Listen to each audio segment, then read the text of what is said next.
Hello, everybody.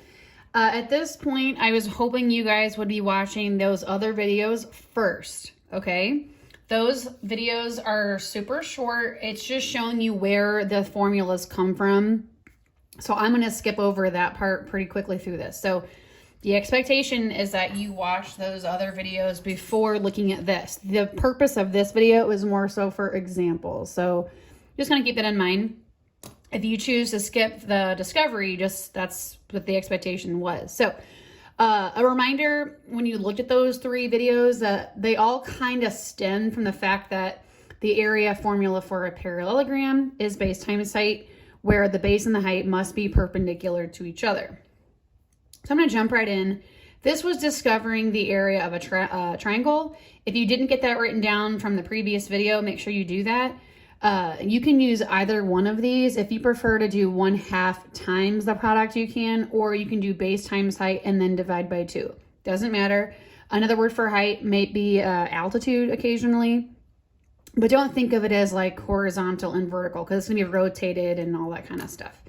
So keep that in mind moving forward. Here's my first example. In this one, this is actually one giant shape where the whole thing is actually a quadrilateral. This will help you on the assignment today and tomorrow. So for the next couple days.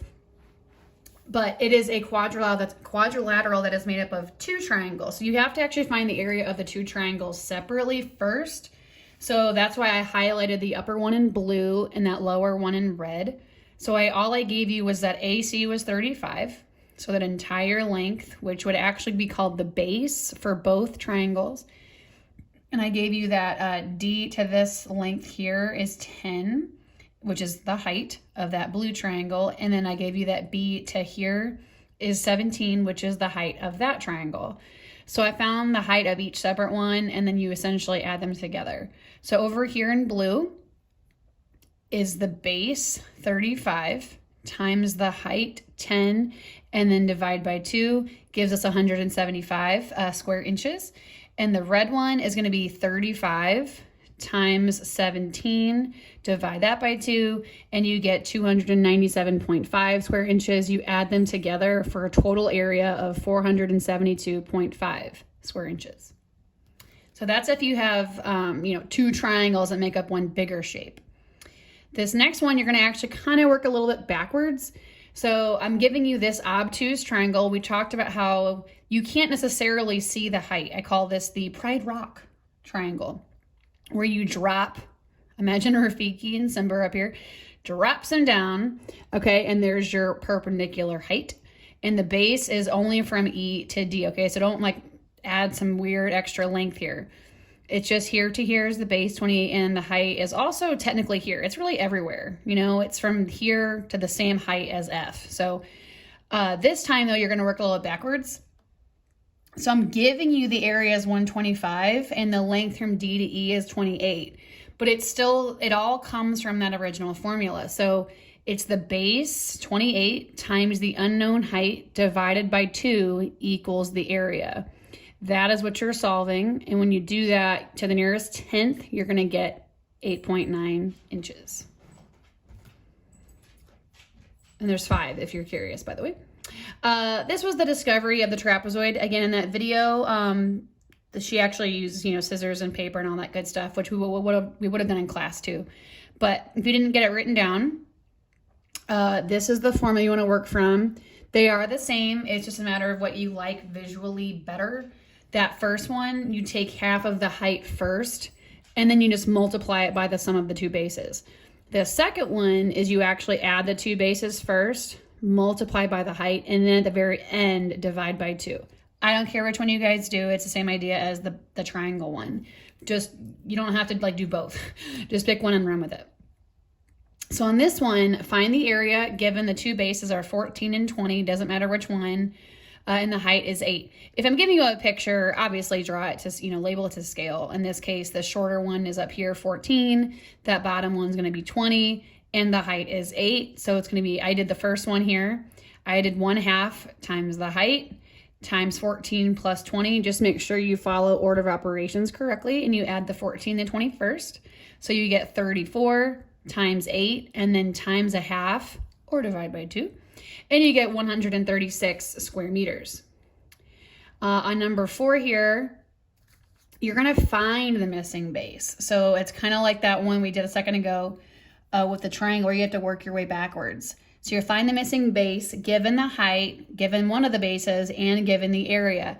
So I always like to draw a little visual aid just to kind of help you figure out what goes where. So the formula says area equals, well, I put in 200 for area equals 1/2 times the height, which is 10, times the sum of the two bases. I just called it X. You can call it B if you want. It doesn't really matter. And then the other one is 18. There's a couple ways you can solve this. What I did was I took half of 10 first.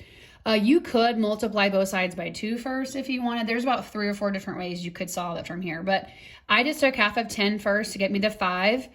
And then you could actually from here distribute the 5 and then solve it that way. You could actually divide both sides by 5 first and then subtract the 18. I don't care how you do it. Just make sure that you also get 22 feet. And don't forget your unit because we're working with more real world problems here. And the last one, from the video, we discovered where that formula for the rhombus comes from. Now, depending on what you're given, you don't have to use this formula, okay? You could totally find the area of one triangle and then multiply it by 4. Like, that's not off the table yet.